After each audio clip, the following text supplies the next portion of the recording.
the reality is they're not really taking a look at their infrastructure from the outside in. They're not really looking at it from an attacker's perspective, not necessarily security focused. So you end up missing major resources that could have a huge impact on what you're creating. It comes down to like these simple things. It's not even things that are outside of comprehension either. It's just things that are just outside of focus, you know? You're listening to KBcast, the cybersecurity podcast for all executives. Cutting through the jargon and hype to understand the landscape where risk and technology meet. Now, here's your host, Carissa Breen. Joining me today is Ryan O'Kell, Head of Cybersecurity APAC at Waterstons, and today we're discussing the assumptions people have when it comes to IT teams and security. So Ryan, thank you so much for joining. I know that we have chopped and changed this interview several times, so finally we are having the discussion today. So welcome. Fantastic. Thank you very much for having me. So, okay, I want to start with some of the assumptions people have when it comes to IT teams about security. Now, when you and I were sort of going backwards and forwards about the interview, you raised some really great points. And I think it's definitely points that people in our audience would be able to relate to. So, yeah, off the top of your head, like just rattle a few things off. Yeah, there's an assumption that IT teams are consistently following best practice when they're standing environments up or they're making changes throughout the environment, etc. So I think the biggest thing you'll see is that when it comes to IT education, etc., they're not really teaching best practice for security or anything like that. They're teaching how to get the environment up. They're teaching how to use it. They're teaching you to more or less understand it. They're not necessarily teaching security best practice. On top of that, most of the advice that you'd find online, if you're going to stand something up, which like the majority of IT people out there would probably be doing, throwing a Google search down, it's the same deal. It's a single task that you're trying to sort. You're making a problem go away. It's not, I need to understand what the security implications are of this. While there's change practice and whatnot in place, that seems to be the trend there. I think the other major assumption is that teams actually understand the security implications of their actions. So I think in some cases you'll find professionals who also believe this. Whether that's true or not, it's a different story. But the fact of the matter is they haven't really ever performed successful attacks themselves. So they don't have the context on hand of what a successful attack looks like, what it's relying on, and what sort of things they're doing when they're making these sorts of changes. When I'm talking about these changes are things like exposing services to the internet or what have you. As a result, you can take a look on Shodan or something like that. I think at the moment we've got something like 5.7 million ports open in Australia. While it's not necessarily a bad thing, that's still 5.7 million programs running on Australian servers that are accessible to the entire internet. And I think the biggest thing that drives these assumptions in my head is more or less that your IT teams, they're focused on making operational problems go away and improving the performance of the infrastructure. Their job is to just make sure things are working and stood up, etc. Security is something that was never built into anything that they've learnt so far, at least not very much of, short of like passwords and that basic sort of stuff. I think this assumption here, it drives a bit past just IT people as well, like talking specifically like operational IT people. But it also steps into that developer spaces. So you'll see the similar thing with developers that are creating these applications that are being deployed. But there's this assumption that, developers are real techies. I think it's a huge thing amongst the developer community that, Christmas time, everyone's going to ask me to fix their computer. I'm just going to Google the problems. And the fact of the matter is, like, developers, they're not IT people. IT people, they're not developers. Like at most, they'll sit around writing some scripts. And conversely, are not security people. Security people also typically aren't IT people or developers, especially ones that have gone through some of the modern education that we've seen in this space. So I think it seems organizations are more or less clumping all of them into this, technology bucket and assuming they're across all the facets of technology. I think that's a fairly common mindset as well, especially when you're seeing the sort of tenure in organizations where you've got executives, etc., who have seen business prior to having this abundance of technology and this abundance of things connected to the internet and services, etc. So one of the things that I think really drives that as well is that organizations, they will operate for years without major incidents, major cybersecurity incidents, etc. So that more or less backs that assumption that the software that's being created is perfect. The infrastructure is constantly evolving, seeing changes, etc., is just as perfect. But it's funny because I think it comes down to this question of why now? Where is all this coming from now? Why is cybersecurity a big thing in this last decade? And I think probably just ransomware has really driven it. I bet ransomware started throwing its head around again in 2013, and then from there it's only escalated. But it's a problem that's telescoping in nature. Like every year you've got more devices being connected to the internet. You've got more people learning more skills like around IT, etc. You've got more softwares being created and updated. You've got more changes happening to environments. Environments getting bigger as companies grow. And conversely, there's more attackers coming into this space. There's bigger economy around attacking an organization. There's more exploits coming out, and ultimately now there's more at stake. So it's this snowballing sort of problem. I think that covers the assumptions I think are being made in this space. Yeah, most definitely. And I understand where you're coming from in terms of like the mindset and also like the pedigree that like devs have, security people have.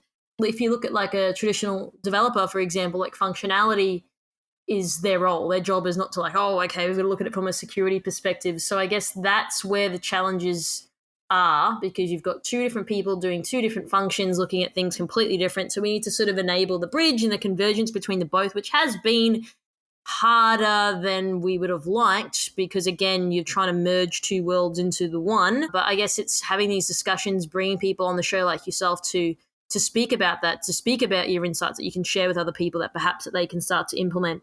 And to go back to your point before around the clumping side of things, so they had the same issue even in like marketing. Everyone's like, marketing is just PR and media and field marketing and digital marketing. They're actually all different. Yeah. But everyone just, lumps all media and PR into the same thing. And when I actually start asking people, and advertising is another one, they're all different. When I start asking people, do you actually know the difference? The answer is no, typically. And I think the same sort of concept of that applies when you think about IT. And I know the exact example you gave around Christmas time, everyone asking, oh, can you help me with this? It's like, I don't know anything about that. I think that people just assume that because we typically, quote unquote, work with computers, that we can solve all the challenges and all the problems. And typically we can't. And now as security is sort of expanding, like you've got way more specialists than I've ever seen before in certain areas that have no idea about other areas. And so I think that's becoming independently more siloed under the security banner because of how rapid the industry is moving and because of the specialization in each sort of area. Yeah, I would totally agree. I think the more these specializations sort of come out, the more it does sort of silo things, and you're throwing people into these single focuses with these very specific problems that they're geared towards attacking day in, day out. And when you put security into that mix as well, and when their actions suddenly have security implications, then it gets really tricky. I think in your example with the different facets of, say, marketing, PR, etc., you don't have like these huge security implications day to day in your role, short of, I don't know, phishing, or you've got a few other interesting things, I imagine, that could cause problems if you weren't performing your role properly. But making a subtle change isn't going to lead to your entire organization being effectively taken offline for a week, Yeah, absolutely. And I think that those are really relevant points that you raise. So I want to sort of dive into, from your experience, what are some of the common items that are like overlooked from an IT team perspective when it does come to security? Because I think this is important, as again, everyone just seems to think, oh, like the sysadmin dude can just do all the security stuff as well. So I guess maybe there needs to be more awareness around roles and responsibilities, and knowing that, again, because of the specialization, the one sysadmin person can't just do everything, especially when it gets to the security side of things. Yeah, so it's always simple things. It's always really simple things. So in my opinion, I think that the biggest sort of sets of things that you'll see are like, there's ports that are being opened to services that are forgotten about, or there's old subdomains pointing to things they forgot exist. They're SSL certificates, stuff like that that are just giving away internal information. Things like breach passwords being out there as well. There's a bunch of these sort of things floating around, and it's always really simple things like this. It's the same with web applications as well. You'll find lots of really simple flaws poking around in bespoke web applications, and it's always simple things that are just barely overlooked. And I think the thing that drives that more or less is that organizations who are or at least trying to be proactive about their security, typically the approach they'll take is this inside out approach. They've got this kind of tunnel vision on the things that they already have. So it's like, okay, bust out the asset register, bust out the server list or whatever, bust out, whatever stuff we have internally, services. Okay, are these things secure? Tick the box. Okay, yeah, we're all good. Cool. But the reality is they're not really taking a look at their infrastructure from the outside in. They're not really looking at it from an attacker's perspective. And on top of that, like I mentioned earlier, when it comes to training for like standing up these services or developing an application or whatever, not necessarily security focused. So you end up missing like major resources that could have a huge impact on what you're creating simply because it wasn't a focus initially.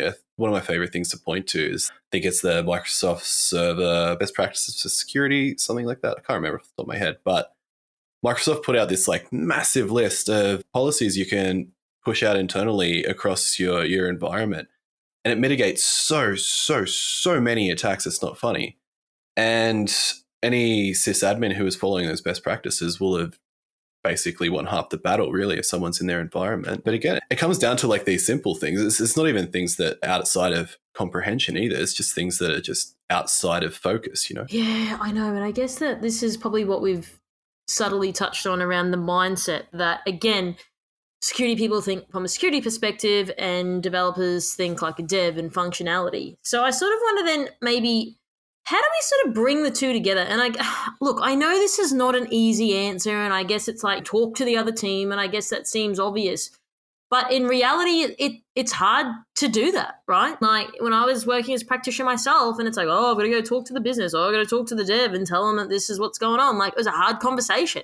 And people, this is going back almost a decade ago, they just didn't like you. They're like, oh, I don't want to have to talk to you. You're going to hold my project up. Oh, you're going to charge me all this money that I don't have in my budget. So those conversations are really hard to navigate. But unfortunately, it's the only way we are going to create this convergence between developers and security practitioners. Do you have any sort of advice that you can add to that? And I guess, like I said, it's not an easy answer, but it's more so just having a discussion and hearing your thoughts with your role and your experience. Yeah, so one of the things that I think is extremely important when it comes to this is, I think what you'd probably find is most people that got into security got into it because they really love the space. They have this Hollywood vision around it, and that is, the whole thing's romanticized, right? And I think it's similar for developers. You'll see them coming into this space because it was this romanticized sort of thing. They love the challenges. They love being really clever at making these problems go away and creating things that other people would use. I think it's really similar for IT people as well. They love being able to stand up this infrastructure that people rely on every single day. They love being able to solve everyone's problems and have this like big, overwhelming sort of impact on an organization.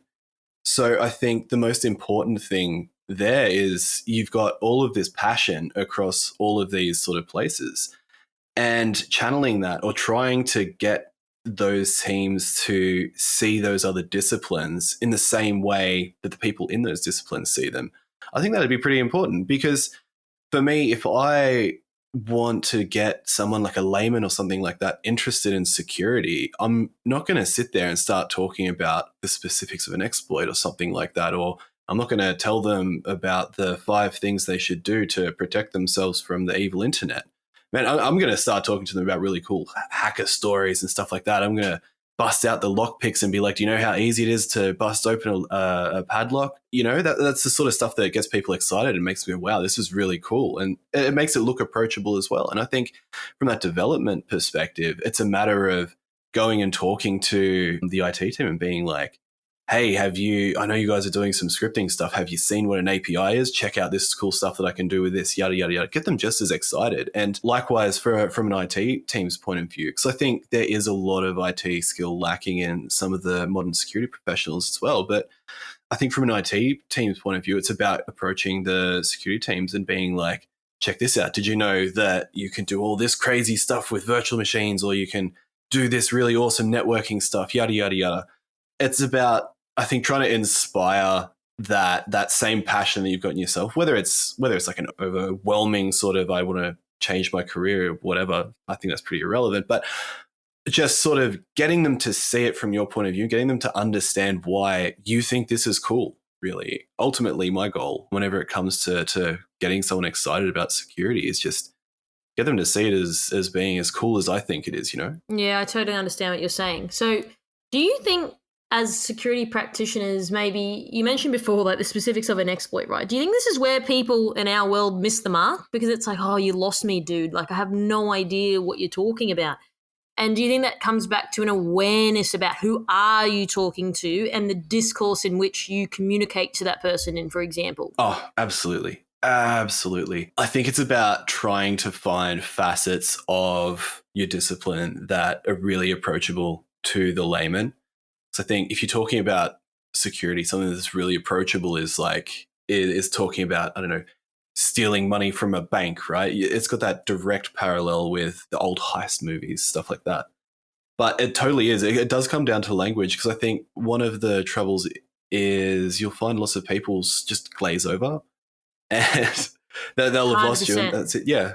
So I think it's about trying to understand just how much context you will need to give to some of this understanding, and also trying to find those common grounds where there's already a bit of context to stand on. So like I mentioned with developers, most sysadmins or whatever, they'll be writing scripts, they'll understand some basic dev stuff, but using that common ground, a developer could easily try and stand on that and be like, have you seen these things that are related to that? So I think there definitely is some self-awareness that needs to be had when it comes to talking about these things. I still struggle with it sometimes, but I think that is something that people do need to keep an eye on, as well as trying to find that common ground if you really are trying to inspire that elsewhere. So why do you think that's the case? Like, why do people do that? Obviously, having an awareness is one thing, but just say like you have the awareness, but you still do it. You still default to just going and talking about the specifics of an exploit like straight up, which then gets the eyes glazing, you know, people rolling their eyes, people falling asleep.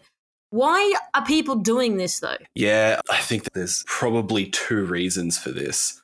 So that would be, you've got the fact that most people who are doing this professionally, they're speaking in these sort of terms all day long, every day. It's literally their job. So it's like a default in your brain that you'll click to. I think I remember I had a high school teacher years ago who said to me that most people have a vocabulary of however many thousand words, and then per industry they pick up throughout their life, they'll end up picking up a specific vocabulary of something like another 1,500 words or something like that.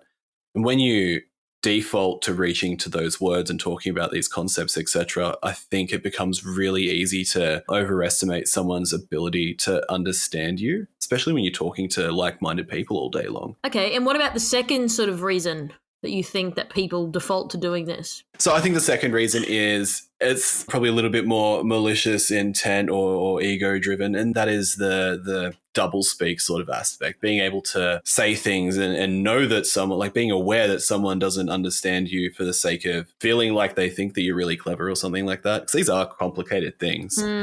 So I feel like that's probably to some degree the second aspect, because I know egos are a huge thing in every industry really, but it is something that I think will only ever hinder these sort of conversations and these sort of understandings from coming across. So if you had to lean on, is it number one as the default or number two, which one would you sort of lean more against that people in terms of commonly fall back on? Would you say it's just more so that they're speaking in the terms every day, so it's a lack of awareness, or do you think it's more ego driven? If you had to sort of pick one or the other, which one would you pick? Number one, for sure. For sure, number one. I'll find myself talking to my missus, and I'll say something like, yeah, so-and-so opened up a port to this SMB server, and then I'll be like, a remote desktop connection. I'll have to like catch myself, and it's good because she'll call it out pretty often as well. Like that made no sense to me, Ryan. But I think it definitely is a number one thing, because what is it? Hanlon's razor, you're better off assuming someone's ignorant than you are assuming they're malicious. So true. So I just want to hold that point there for a second, Ryan. You made a very interesting comment saying, I catch myself doing it. So either your partner calls you out or you're aware of it. How did you sort of condition yourself into doing it? Was it sort of just people calling you out saying, hey, Ryan, what the hell are you talking about? Or were you sort of mindful of it yourself, which then has made you go, oh, I know that I'm sort of maybe not explaining myself to someone who doesn't get what I'm talking about. I now need to change the vernacular that I use. I'm curious to hear how people that are listening can start to condition their sort of way of interacting with outside people or out of cybersecurity, for example? I think one of the best things to do is to try and find someone who has that sort of layman perspective on your industry, have these conversations with them, but also say out loud to them, like, any of this is flying over your head, call it out. Or if you don't want to talk about this anymore, that's perfectly fine. And I think what you'll find is just the act of saying that will also sort of make it click in your head. Not only that, but when you don't notice that you're doing it and you don't go and correct yourself, you'll have someone calling it out to you like, yeah, that didn't make any sense. Because I think a lot of times we assume a lot of context as well. So if you assume that the person understands the bigger picture or some of the underlying things that you're talking about that your entire conversation hinges on, then you're going to have most of what you're saying flying over their head. So yeah, I think it's more or less catching yourself. I am by no means a psychologist, but I think it's like cognitive behavioral therapy, where you're looking at your behaviors and acknowledging them, understanding them, and then trying on the spot to improve them. And as a result, you'll eventually stop doing them. Yeah, okay, that's interesting, because I think, you know, part of having the interview is to actually extract sort of insights that people can sort of carry away. Because it's one thing to say, oh, having the awareness, but how do you do that? So I think you raise really great points, and maybe talking to people, whether it's your partner or whoever that doesn't really know what you're talking about, for them to say, hey, like, what do you mean by that? I think is a great exercise for people to start doing, because it is like a muscle, right? Like, even in my field, I have to constantly re-educate people on like what different terms are, for example, because no one knows that. It's not because people are stupid, it's just because it's not their world.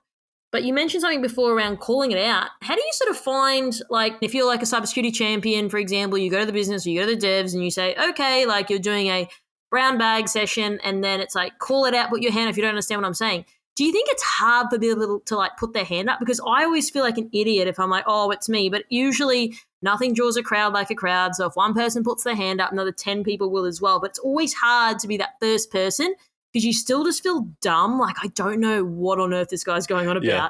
I should put my hand up, but I'm super reluctant to do that. Yeah, I think when it comes to, say, you're running a session or something like that, one of the things I like to do at the end of sessions is, rather than just have a questions sort of session where you're like, okay, so does anyone have any questions? Did you all understand that? I think you're better off having opening up the floor a little bit and being like, does anyone have any stories around this? Does anyone have any examples where they've seen something like this that I've been talking about before? And bonus points, even picking on people directly and being like, so now that we're at the tail end, I was just trying to inspire some conversation. So what I'm going to do is I'm going to pick on each and every one of you individually and ask you to say a little piece about blah. Even if you're just directing that at feedback, for instance. So saying, for instance, asking them individually, like, what did you learn about this session? What was tricky about this session? I think the thing is, while people are sitting there and they're thinking to themselves, yeah, crap, there's some things that I didn't understand. I feel a bit embarrassed. I don't want to look dumb. Seems that everyone else seems to have understood this. There's also a bit of onus on whoever's leading the presentation as well. Because whoever's leading the presentation is like, you've got the power to directly pull people into the conversation. And that alone does feel a little bit daunting as well, but it's a be brave sort of situation. But that being said, from that dev point of view, I think there's a lot of stigma around not knowing or feeling dumb in the moment, etc.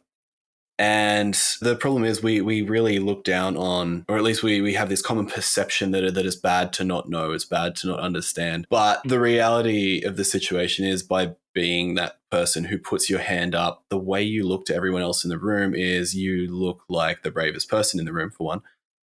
And for two, you're actually looking like someone who actually is interested, actually is engaged, actually wants to learn this thing and understand it correctly. So I don't feel like there's any harm in doing so, but yeah, I think it comes down to a personal be brave type situation, you know? Yeah, and I guess it's hard. Like I said, like, I've always been like, I don't want to put my hand up. I don't want to hit the dumb one. And then someone else does, then you're sort of a little bit more inclined. But then also onus is on the facilitator to be like, this is how I'm going to run this session.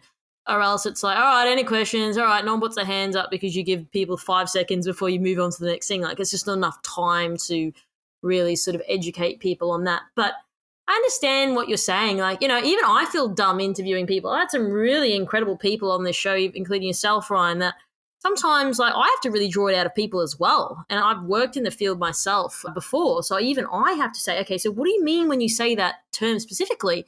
Which I guess really teases it out of people. They're like, oh, like I just had that sort of preconceived knowledge that you or your listeners had this assumption. So I think that those are the things that perhaps people listening don't always understand everything that the interviewee is talking about. So I guess the onus is on me as a facilitator to be able to have those conversations to ensure that, okay, now we all know, what we're dealing with and the context behind it. And I think just by habit, we don't always like to over explain ourselves because maybe we feel like we're over talking a point, or perhaps people already know the point that I'm making. So I guess it's hard, and it's one of those learned skill sets that people need to have. Yeah, absolutely. I think it contributes so much to personal development to pick up. And don't get me wrong, I'm not fantastic at this either. I have definitely given it a lot of thought in recent years, though, having done more presentations and whatnot. And yeah, I think it's be dumb, feel dumb. It's a good thing. Likewise, when you're calling things out for the sake of other people. Absolutely. It's a useful thing to be doing. It brings a lot of clarity to everyone else around. So I want to focus now on insecurity. We talk about like doing the basics, right? A lot of, if you type that in, there's a lot of things that come up on Google about the basics on security or ASD essential aid or whatever it is. But doing basic stuff is super hard, right? Like, doctors are always like, oh, are you drinking enough water? Like, seems basic, and water's free out of a tap. You don't really have to work so hard for it, but yet people still struggle with that. So again, it sort of reinforces my point on doing the basics is hard. Like, do you have any sort of comments on this? Yeah, the basics aren't a focus. I think it ties back into what we were talking about earlier. You have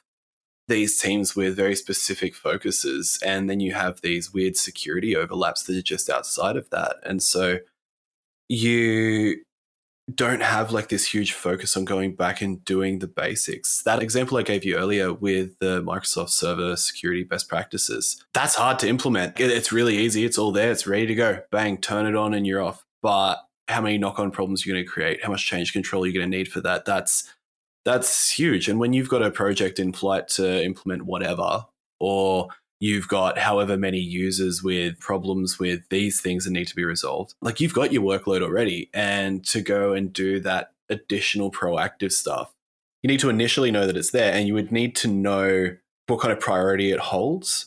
So I think one of the major things you'll find around a lot of these basic security things is there's no urgency or understanding of risk even around them. It's not until something's happened that an organization is jumping on top of things left, right, and center and making it happen right there and then. It'll typically be they'll sit there for years and years and years just forgotten about even. So there is no urgency. There's no understanding of the risk behind that, especially if you're not, actually keeping an eye on these things.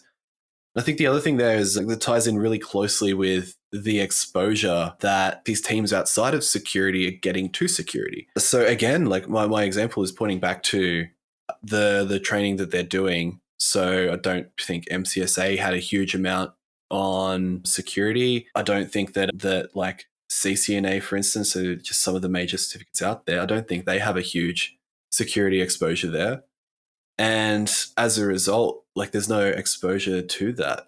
Bonus points if you haven't really attacked anything, if you haven't really played with security tools, if you haven't seen what they do, how they do it, etc. Again, you don't really have the exposure to understand where those basics would really help. And I think on top of that, you've got your workloads already. So it ties directly into how much work you're doing, where you're doing it. Like I said, if you have projects in flight, like you're not really going to care about what could be 2 months of implementing best practices. You've got problems that are like directly in your face. I find a lot of IT teams will find themselves just firefighting all day long.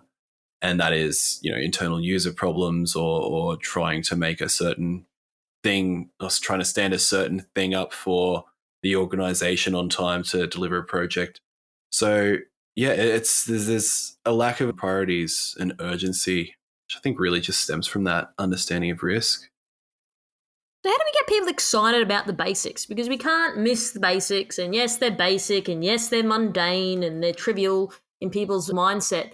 But going back to my water analogy, like drinking water, yep, seems basics hard. So what do people like to do to make it exciting? They put infused water with lemon, or they drink sparkling water to encourage them to be a bit more excited about drinking the water.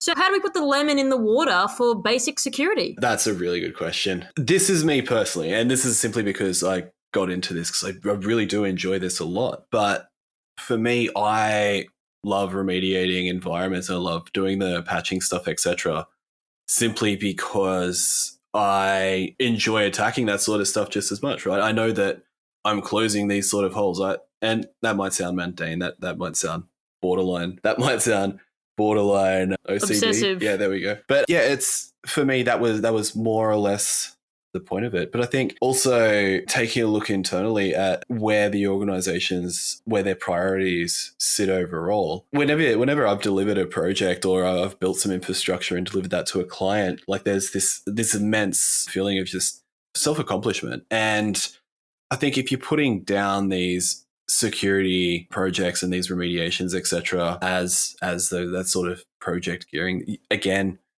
you're going to have a sense of accomplishment coming out of it. Like I have made 1,000 vulnerabilities turn into nothing. We have an infrastructure that's like substantially better than it was. And while this is something that typically you'd see, I don't know, your boards or your C-levels, whatever, staring at going, okay, yes, good, we're investing in the right places. I think there's something to be taken away from that for the more operational staff as well who are actually executing this. Yeah, I know. And I guess it's a hard question to answer because, again, it's about having these discussions, getting maybe some inspiration from things that work for you and your experiences and drawing on those and then sort of applying certain lenses to your organization saying, okay, well, this can work and this can't work. But just something that I often hear with the amount of interviews I've conducted now, people saying it's about the basics. But yeah, I get that. But again, that's still not easy thing to do and to implement.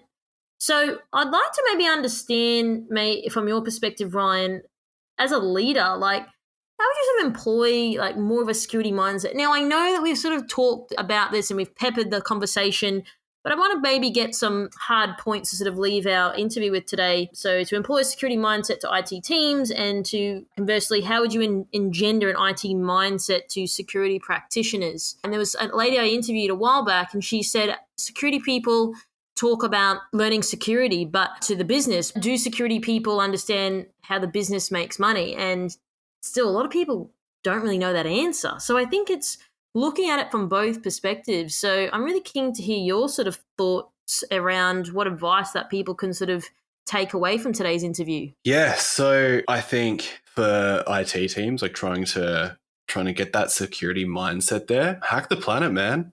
Hack things, learn what it is, play with it. 12-year-olds in Russia watch YouTube videos and then go and own infrastructure. I think for some people in IT that I've spoken to, and even previous colleagues who I know are like extremely adept, you'll start talking to them about security and they have it in their head that it's this really tricky, hard thing. But there are so many parallels, it's not funny, between what you're doing already.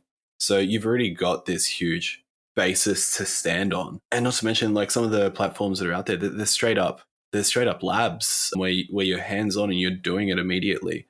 It's awesome. And the amount of exposure that you get from that, the amount of understanding you'll get just from playing around with these things is huge. On top of that, once you've got that, then you'll start seeing things all over the place while you're working. You'll start seeing some context behind some of the vulnerabilities that are out there. You'll start seeing misconfigurations on servers where you're like, oh, there's privilege escalation there. Oh, that's cool. You could probably use that to get a domain admin if you want it. Conversely, you'll be fixing things as you go and you'll be enjoying it. So I totally believe that you should just give it a go, have a play. It's not hard. It's fun. It's pretty approachable as well. And for the most part, yeah, it can be pretty cool. As for the opposite side of the spectrum, so people who are in security but don't really have all that IT exposure, etc., or don't have that infrastructure exposure, do what the IT people are doing, man. Go out, buy yourself a home lab, stand it up at home, install VMware, whatever. Play around with some of the cool apps that are out there. Stand yourself up like a Plex server, Medius, or whatever. Just have fun with it. You learn by doing. You only really learn things you enjoy, right? So for me, it's about finding a way to enjoy these things. My best analogy, I think I must have been 14 or 15 at the time, and I had someone who was running local gaming LANs around Sydney. He rocked up to my house with a virtual server and he was like, here you go. Can you set up some game servers on this thing? I'd never touched it before in my life, but I love playing games. I love setting up game servers. So I was like, yeah, let's figure this out. So it's about finding those ways to just make this fun. It's like you said earlier, you put the lemon in the water, right? It's about trying to identify what that is for you, what the facets of that are for you, and understand that just by playing around, just by getting in and amongst this, you're going to come out the other end with a lot of skills that are super applicable to what you're doing already. In terms of the business side of things, like that quote that you mentioned earlier, and that is, do security people really understand how organizations are making their money? The fact of the matter is it's super tricky to justify a security investment. It's super tricky to try and make these things happen at work. I personally do a lot of this in my own time. A lot of the people I work with do a lot of this in their own time. Not for the organization's benefit, but for our benefit. It is mutually beneficial nonetheless. But these are just things that we love and that we do and that we're passionate about. I wouldn't want to sell my time to an organization 5 days a week, the majority of my week, if I didn't actually enjoy the things that I was doing in that time anyway. So I think it makes sense to have that sort of passion and nurture that. But I think from an organizational point of view, it does also make sense to try and implement this culture internally, to try and have this culture of people are really excited about these sorts of things internally. Because you'll see teams coming together and building this culture around doing cool stuff, whether it's outside of work, inside of work, etc. It doesn't have to be at the expense of a department's budget either. It can be, and there's some things that are really cheap for doing that. For instance, like I said, some of the platforms that are out there for training, they're nothing in the grand scheme of things for the amount of knowledge that it would impart on staff members. The time investment there as well, it's not huge either. I would probably anticipate it wouldn't have a major effect on, operations or IT to, have people having a play around with these things at work. But that being said, it is also about being conscious of the fact that most security investments are seen as just a money pit, more or less. It's really hard to communicate a return on investment in security things. So you're not really always going to be able to play with the latest and greatest and over secure everything to death. Likewise with IT and infrastructure, you get a budget and you can pick 3 out of 5 things that you want to get done in the next year. It just is what it is when it comes to organizations and work. But yeah, I think that passion is something that you really do need to foster while you're doing this. 100%. I think there's a great points and tangible ones as well. And you mentioned before Hack the Planet. Were you referring to the movie The Hackers with Angelina Jolie? That's it. I haven't seen that in years, actually. Now I feel like inspired to go and watch it. Yeah, likewise. I haven't seen it maybe 5, 10. I remember that. That was awesome. Phone freaking. So yeah, if you're interested in security, check it out. It's a great movie. It's an old movie, but it's a good one. And it's an original hacking movie. So that was awesome. Really appreciate your time today, Ryan. I think you really gave honest, real and raw sort of view into your world, your experience. And I think these are the experiences that I want to bring on the show for people to have more awareness about what they're doing and perhaps take some insights from yourself and start to apply them in their own organization. So I really appreciate your time for coming on the show today. Thank you very much for having me. It's been a pleasure. Thanks for tuning in. We hope that you found today's episode useful and you took away a few key points. Don't forget to subscribe to our podcast to get our latest episodes. This podcast is brought to you by MercSec, the specialists in security, search, and recruitment solutions. Visit mercsec.com to connect today. If you'd like to find out how KBI can help grow your cyber business, then please head over to kbi.digital. This podcast was brought to you by KBI.media, the voice of cyber.